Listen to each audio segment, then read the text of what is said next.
तो नमस्कार, स्वागत है आप सभी का आपके अपने यूट्यूब चैनल जिसमें हम लोग हर रोज़ 25 से 30 क्वेश्चंस का सेशन लाते हैं और उस क्वेश्चंस को हर रोज़ करते हैं।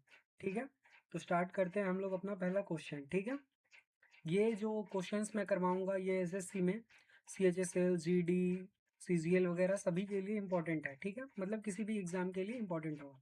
तो शुरू करते हैं हम अपना पहला क्वेश्चन। देखिए हमारा ये पहला क्वेश्चन है, भारतीय संविधान में मौलिक कर्तव्यों को किस संविधान संशोधन के द्वारा जोड़ा गया था। जो हमारा संविधान संशोधन हुआ था, किस संविधान संशोधन के तहत ना ये मौलिक कर्तव्यों को जोड़ा गया था। तो आप बताएंगे कि किसके तहत इसको जोड़ा गया था, जल्दी बताएंगे। तो इसका आंसर हो जाएगा ये 42वां संविधान संशोधन के तहत जोड़ा गया था। एक और चीज मैं बता दूं, आप बताओगे कि मौलिक कर्तव्य को लिया कहाँ से गया था, ये हमारे संविधान में लिया कहाँ से गया था, बताएंगे आप। तो मौलिक कर्तव्य आपको पता है कि मौलिक कर्तव्य को हमने लिया है कहाँ से, लिया है अमेरिका से लिया है ना। चलिए बढ़ते हैं आगे।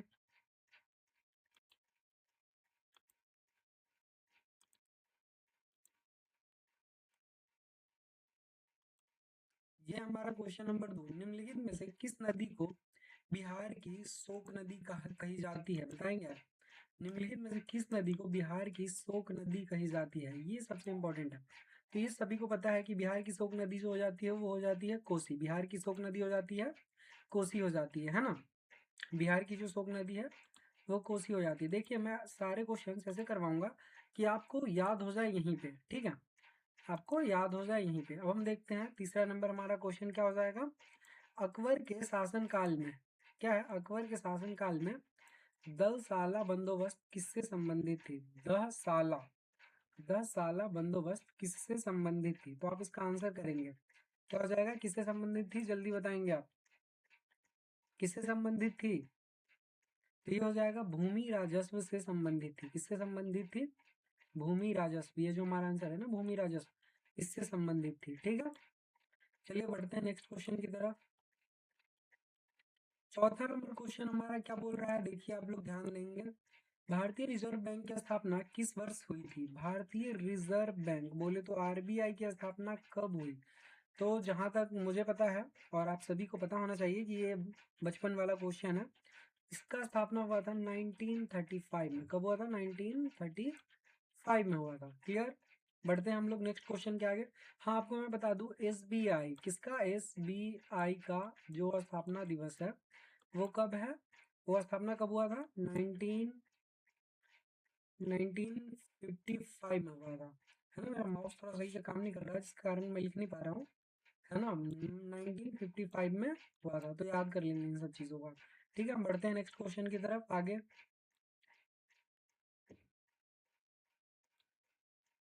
पांचवा नंबर हमारा क्वेश्चन देखिए क्या बोल रहा है। मानव मानव शरीर में इंसुलिन का स्राव किस अंग से होता है।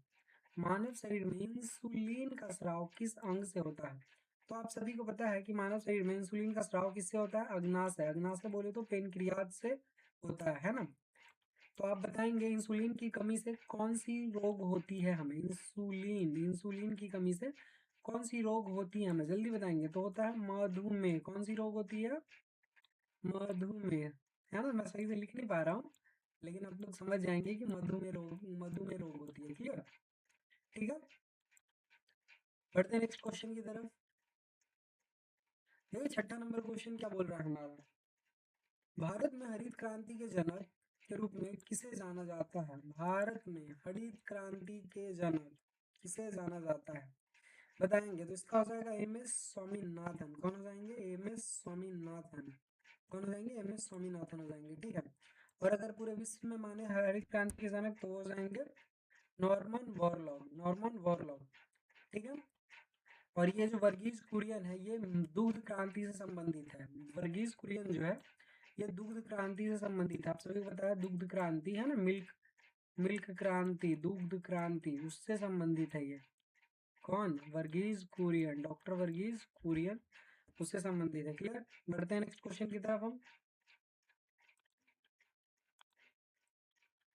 सातवां नंबर देखिए हमारा, पृथ्वी के वायुमंडल में सर्वाधिक मात्रा में कौन सी गैस पाई जाती है। ये तो बचपन वाला क्वेश्चन है कि पृथ्वी के वायुमंडल में सबसे ज्यादा कौन सी गैस पाई जाती है? नाइट्रोजन, है ना, 78%। कितना?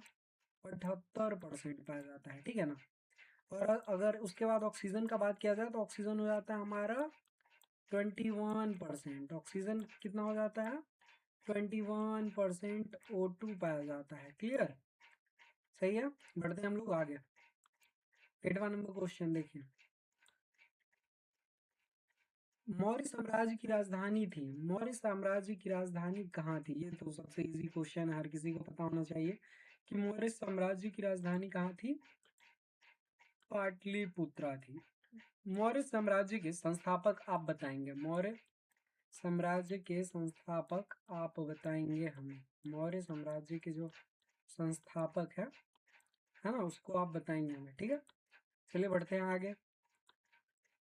भारत के नियंत्रक एवं महालेखा परीक्षक, है ना, भारत के नियंत्रक एवं महालेखा परीक्षक बोले तो ये कंट्रोलर एंड ऑडिटरी जनरल, इसी को बोलते हैं कंट्रोलर एंड ऑडिटरी जनरल। इसकी नियुक्ति कौन करता है? सीएजी की नियुक्ति कौन करता है? तो आप सब बताएंगे, आप सभी को पता है कि इसकी नियुक्ति राष्ट्रपति करते हैं, महालेखा परीक्षक की नियुक्ति, ठीक है। बढ़ते हैं आगे हम लोग। अब आता है हमारा 10वां नंबर क्वेश्चन। किस विटामिन की कमी से रतौंधी रोग होती है? किस विटामिन की कमी से रतौंधी रोग होती है? तो आप सभी को पता है कि विटामिन ए की कमी से रतौंधी रोग होती है। विटामिन V1 का, विटामिन सी की कमी से स्कर्वी रोग होता है। विटामिन सी की कमी से स्कर्वी रोग होता है, स्कर्वी रोग होता है, ठीक है। विटामिन सी की कमी से स्कर्वी रोग हो सकता है। विटामिन डी की कमी से होता है, विटामिन डी की कमी से हो जाता है रिकेट्स हो जाता है। विटामिन डी की कमी से रिकेट्स हो जाता है, विटामिन डी की कमी से, ठीक है। तो इस तरीके से आप याद रखेंगे चीजों को, ठीक है। बढ़ते हैं नेक्स्ट क्वेश्चन की तरफ आगे। भारत में सबसे लंबे तटरेखा वाला राज्य कौन सा? सबसे लंबा तटरेखा वाला राज्य कौन सा है, आप बताएंगे। तो ये सभी को पता है कि सबसे लंबा तटरेखा भाई गुजरात का है। और सबसे छोटी तटरेखा किसकी है? तो गोवा की। किसकी है? तो गोवा की। किसकी है? तो गोवा की, है ना। गोवा की 101 किलोमीटर लंबी बस लाइन है। क्लियर? समझे? बढ़ते हैं आगे। 12 नंबर क्वेश्चन देखिए क्या बोल रहा है। सांची स्तूप का निर्माण मूल रूप से किस शासक के समय हुआ था? सांची स्तूप, सांची स्तूप का निर्माण किस शासक के समय हुआ था, बताएंगे आप? किस शासक के समय हुआ था? 12 नंबर क्वेश्चन का आंसर तो ये हुआ था अशोक के समय। अशोक के समय। आपको पता है सांची स्तूप के तो सांची स्तूप को तोड़ा किसने था? सांची स्तूप को तोड़ा था पुष्यमित्र शुंग ने। सांची स्तूप को तोड़ा था पुष्यमित्र पुष्यमित्र शुंग ने तोड़ा था। किसने तोड़ा था? पुष्यमित्र शुंग ने तोड़ा था, है ना। सांची स्तूप को पुष्यमित्र शुंग ने तोड़ा था, है ना। शुंग वंश के जो शासक थे उसने तोड़ा था। क्लियर? बढ़ते हैं आगे नेक्स्ट क्वेश्चन की तरफ। 13 नंबर क्वेश्चन देखिए हमारे को बोला राज्यसभा के सदस्यों का कार्यकाल कितने वर्षों का होता है? राज्यसभा बोला है भाई, राज्यसभा के सदस्यों का कार्यकाल कितने वर्षों का होता है? तो आप सभी को पता है कि राज्यसभा के सदस्यों का कार्यकाल 6 वर्षों का होता है। और इसमें से लगभग 2/3 जो होते हैं ये हर 2 वर्ष पे बदले जाते हैं ना, हर 2 वर्ष पे बदले जाते हैं। क्लियर? हर 2 वर्ष पे बदले जाते हैं। क्लियर है? बढ़ते हैं हम लोग आगे नेक्स्ट क्वेश्चन की तरफ। ध्वनि निर्वात में क्यों नहीं चल सकती है? देखो मैं ये कितने दिनों से क्वेश्चंस करवा रहा हूँ बार बार, आप सभी को समझना चाहिए, ये काफी इंपॉर्टेंट क्वेश्चन है, ठीक है। तो माध्यम नहीं होने के कारण क्या होती है, दोनों में ध्वनि निर्वात में नहीं चल सकती है, ठीक है। बढ़ते हैं नेक्स्ट क्वेश्चन की तरफ। 15 नंबर क्वेश्चन में देखिए क्या बोल रहे हैं। भारत में योजना आयोग के स्थान पर नीति आयोग की स्थापना कब हुई थी? भाई योजना आयोग के स्थान पर नीति आयोग की स्थापना कब हुई थी? तो आप बताएंगे इसका आंसर कब हुई थी? नीति आयोग के स्थान पे योजना आयोग की स्थापना 2015 में हुई थी। और नीति आयोग के अध्यक्ष कौन होते हैं? नीति आयोग के अध्यक्ष कौन होता है, बताएंगे आप? तो ये होता है पीएम। कौन होता है? प्रधानमंत्री। अभी कौन है? नरेंद्र मोदी जी, नरेंद्र दामोदर दास मोदी, चाय वाले भैया, है ना। चलिए बढ़ते हैं नेक्स्ट क्वेश्चन पे। 16 नंबर क्वेश्चन देखिए क्या बोल रहा है। सिंधु घाटी सभ्यता का प्रमुख बंदरगाह कौन सा था? भाई बंदरगाह पूछा जा रहा है आपसे, सबसे मतलब बंदरगाह के लिए तो आपको वैसे ही पता है कि सबसे ज्यादा क्या ही फेमस है। तो ये हो जाएगा लोथल। लोथल कहाँ है? गुजरात में। लोथल कहाँ है? गुजरात में। मैं आपको बता दूं, ये सिंधु घाटी सभ्यता का सबसे बड़ा अगर भारत में क्षेत्र पूछा जाए तो वो है राखी गढ़ी। कहाँ पे है? राखी गढ़ी है सबसे ज़्यादा, मतलब बड़ा क्षेत्र भारत में कहाँ पे है? तो वो है राखी गढ़ी। कहाँ है राखी गढ़ी? हरियाणा में, हरियाणा में है। ठीक है, बढ़ते हैं नेक्स्ट क्वेश्चन की तरफ। किस ग्रह को लाल ग्रह कहा जाता है? आप सभी को पता है कि किस ग्रह को लाल ग्रह कहा जाता है। ये काफ़ी इजी क्वेश्चन है। मंगल ग्रह को लाल ग्रह भी कहा जाता है। तो आप बताएंगे, हमें बताएंगे कि कौन से ग्रह को शुक्र की बहन कहा जाता है। शुक्र की बहन किस ग्रह को कहा जाता है, या फिर शाम का तारा, भोर का तारा, किसको कहा जाता है? तो इन सभी को कहा जाता है शुक्र को कहा जाता है। पृथ्वी की जुड़वा बहन भी शुक्र को ही कहा जाता है। ठीक है, ये शुक्र की मतलब बहुत सारे ऐसे मतलब थे, आप सब देख सकते हैं। ठीक है, नेक्स्ट क्वेश्चन की तरफ बढ़ते हैं।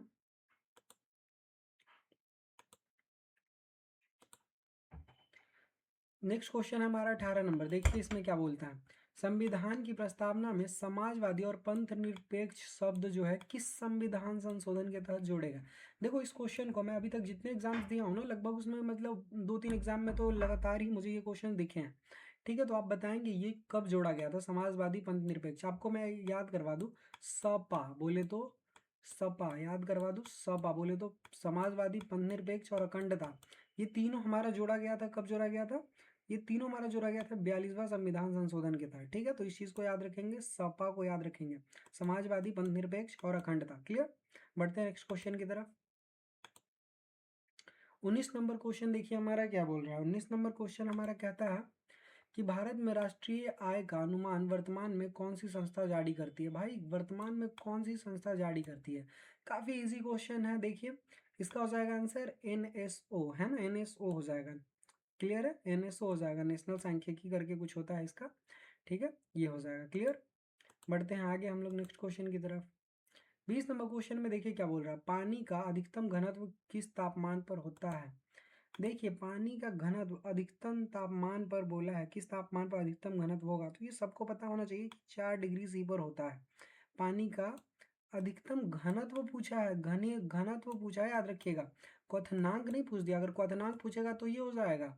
ठीक है, अब समझो, अगर फ्रीजिंग पॉइंट पूछ देगा तो 0 डिग्री सी हो जाएगा, फ्रीजिंग पॉइंट पूछ देगा तो 0 डिग्री सी हो जाएगा। क्लियर, बढ़ते हैं नेक्स्ट क्वेश्चन की तरफ। देखिए 21 नंबर क्वेश्चन में क्या बोला है हमसे।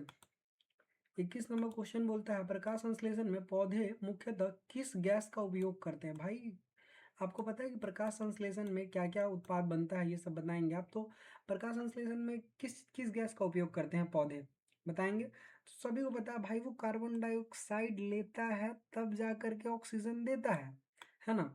और वो अपना ग्लूकोज वगैरह बनाता है और अपने भोजन को स्टार्च के रूप में जमा करता है। ये तो आपको पता ही होगा कि भोजन को अपने स्टार्च के रूप में जमा करता है, स्टार्च के रूप में जमा करता है। ठीक है, सॉरी। बढ़ते हैं नेक्स्ट क्वेश्चन की तरफ। 22 नंबर क्वेश्चन देखिए क्या बोल रहा है। गीत गोविंद के रचयिता कौन है? गीत गोविंद के रचयिता कौन है? काफी इंपॉर्टेंट क्वेश्चन है। गीत गोविंद के रचयिता कौन है, जल्दी बताएंगे आप। गीत गोविंद के रचयिता हो जाएंगे जयदेव। गीत गोविंद के रचयिता है जयदेव। गीत गोविंद के रचयिता है जयदेव। कौन हो जाएंगे गीत गोविंद के रचयिता? जयदेव हो जाएंगे। ठीक है, कालिदास की जो एक है मालिका अग्निहोत्रम है, एक पुस्तक का नाम है कालिदास की मालिका अग्निहोत्रम। ठीक है, वान भट्ट के द्वारा लिखा गया है। हर्षचरित वान भट्ट के द्वारा लिखा गया है। ठीक है, भास पतंजलि के द्वारा लिखा गया है। भास, अच्छा पतंजलि भास के द्वारा लिखा गया है। ठीक है, बढ़ते हैं नेक्स्ट क्वेश्चन की तरफ। 23 नंबर क्वेश्चन देखिए क्या बोल रहा है। भारतीय संविधान का अनुच्छेद 21 किससे संबंधित है? अनुच्छेद 21 आर्टिकल 21 किससे संबंधित है? देखिए तो ये तो काफी इजी क्वेश्चन है। जीवन और व्यक्तिगत स्वतंत्रता से संबंधित है ना। किससे संबंधित है? जीवन और व्यक्तिगत स्वतंत्रता से संबंधित है। आपको पता है कि ये व्यक्तिगत स्वतंत्रता, इसी के माध्यम से आप अपने मनपसंद से शादी भी कर सकते हो, है ना। और समानता होता है, ये 14 से 18 होता है। समानता जो आर्टिकल 14 से 18 होता है। ठीक है, आपको पता है। धर्म की स्वतंत्रता होती है आर्टिकल 25 में, 25-26 में, सॉरी, धर्म की स्वतंत्रता होती है आर्टिकल 25 में। ठीक है, और ये कोई भी बात हमें बोलने की मतलब जो स्वतंत्रता होती है अभिव्यक्ति की, वो होती है आर्टिकल 19 में। किस में होती है? आर्टिकल 19 में होती है, बोलने का अधिकार हमारा। ठीक है, बढ़ते हैं नेक्स्ट क्वेश्चन में। 24 नंबर क्वेश्चन देखिए क्या बोल रहा है। किस धातु को कमरे के तापमान पर किस धातु को कमरे के तापमान पर द्रव अवस्था में पाया जाता है? देखो धातु का बात किया है, किस चीज का? धातु का। आप याद रखना, धातु बोल रहा है, धातु तो धातु बोला है ना, तो ये हो जाएगा पारा। क्या हो जाएगा? पारा। वही अगर अधातु बोल दिया होता, अधातु बोल दिया होता, अधातु बोल दिया होता तो इसका आंसर क्या हो जाता? ब्रोमीन हो जाता। अधातु बोल देता तो इसका आंसर क्या हो जाता? ब्रोमीन हो जाता। क्लियर? बढ़ते हैं आगे नेक्स्ट क्वेश्चन की तरफ। 25 नंबर क्वेश्चन देखिए क्या बोल रहा है हमारा। 25 नंबर क्वेश्चन बोलता है कि भारत का सबसे बड़ा प्राकृतिक बंदरगाह कौन सा है? सबसे बड़ा प्राकृतिक बंदरगाह भारत का बताएंगे। नेचुरल वाला पूछा है, आर्टिफिशियल नहीं। जो नेचुरल, जो नेचर का द्वारा दिया गया है तो वो है मुंबई बंदरगाह। कौन सा है? नेचुरल दिया हुआ मुंबई बंदरगाह। क्लियर? बढ़ते हैं नेक्स्ट क्वेश्चन की तरफ। आओ 26 नंबर क्वेश्चन देखिए हमसे क्या बोल रहा है। पानीपत का प्रथम युद्ध कब हुआ था? पानीपत का प्रथम युद्ध कब हुआ था? तो ये हुआ था कब? 1500। कब हुआ था? 1526 में। दूसरा कब हुआ था? 1556। और तीसरा 1771। पहला 1556, सॉरी 1526 पहला, दूसरा 1556 और तीसरा 1761 में हुआ था पानीपत का युद्ध, है ना? क्लियर है? एक चीज मैं आपको बता दूं, एक युद्ध है जैसे 1526 में पानी पिया, खानवा का युद्ध 1527 में, मतलब खाना खाया, ठीक है, पानी पिया खाना खाया, घड़ गया बोले तो घाघरा का युद्ध 1528 में, और चंदेरी का युद्ध 1529 में। चंदेरी का युद्ध 1529 में, 1529 में बोले तो खाना खाया घर गया, खाना खाया पानी पिया खाना खाया घर गया, चंद लम्हों में जाके मर गया। ठीक है, चंद लम्हों बोले तो चंदेरी का युद्ध है ना। चंदेरी का युद्ध कब हुआ? चंदेरी का युद्ध कब हुआ है? तो ये हुआ है हमारा 1529 में। ठीक है, बढ़ते हैं आगे हम लोग नेक्स्ट क्वेश्चन की तरफ। 27 नंबर क्वेश्चन देखिए हमारा क्या बोल रहा है। लोकसभा में धन विधेयक किसके द्वारा प्रमाणित किया जाता है? लोकसभा में धन विधेयक किसके द्वारा प्रमाणित किया जाता है? तो आप सब इसका आंसर देंगे कि लोकसभा में धन विधेयक जो है वो किसके द्वारा लाया जाता है? तो ये लोकसभा अध्यक्ष के द्वारा लाया जाता है। किसके द्वारा? लोकसभा अध्यक्ष के द्वारा लाया जाता है। आपको पता है कि हमारे राष्ट्र का प्रथम व्यक्ति राष्ट्रपति होता है, और राष्ट्रपति जो है ना, ये प्रधानमंत्री के प्रति उत्तरदायी होता है। ये मतलब हर हर काम प्रधानमंत्री से पूछ करके ही करते हैं। ठीक है, बढ़ते हैं नेक्स्ट क्वेश्चन की तरफ। बढ़ते हैं नेक्स्ट क्वेश्चन की तरफ। ठीक है, देखिए कौन सा रक्त समूह सर्वभौमिक सर्वदाता होता है? देखो सर्वदाता और सर्वग्राही के बारे में मैं बताता हूँ। देख लो इसका आंसर हो जाएगा, क्या हो जाएगा? सी नंबर। सर्वदाता ओ निगेटिव सबको देते हैं, सबको दे सकता है। लेकिन आपको पता है ए बी के बारे में? ए बी जो होता है ए बी पॉजिटिव बेचारा, ये मतलब किसी से ये ब्लड ले नहीं सकता, सॉरी ले सबसे सकता है, दे किसी को नहीं सकता बेचारा। ये जो ए बी पॉजिटिव वाले होते हैं ये दे किसी को नहीं सकते हैं। ठीक है, बढ़ते हैं नेक्स्ट क्वेश्चन की तरफ। 29 नंबर क्वेश्चन हमारा देखिए क्या बोल रहा है। भारतीय राज्य में काजीरंगा राष्ट्रीय उद्यान का स्थित है। काजीरंगा के बारे में पूछा भाई। काजीरंगा काफी मतलब इजी है ना। काजीरंगा कहाँ पे है? असम में है, ये तो सभी को पता है। काजीरंगा असम में है। अभी तक आपको पता है टोटल राष्ट्रीय उद्यान 58 है, जिसमें से 58वां कहाँ है? Madhav tiger reserve. कहाँ है? माधव टाइगर रिजर्व है ना, राष्ट्रीय उद्यान माधव टाइगर रिजर्व है। तो ये माधव वाला जो है ना, ये कहाँ? मध्य प्रदेश में है। ठीक है, कहाँ है? एमपी में। क्लियर? ठीक है, बढ़ते हैं नेक्स्ट क्वेश्चन की तरफ। लास्ट क्वेश्चन है हमारे सेशन का। ठीक है, भारत में श्वेत क्रांति का संबंध मुख्यतः किससे है? श्वेत क्रांति, देखिए श्वेत क्रांति, श्वेत नाम से पता चल रहा है। श्वेत क्या दिखाई देता है आपको? व्हाइट कलर का क्या दिखता है?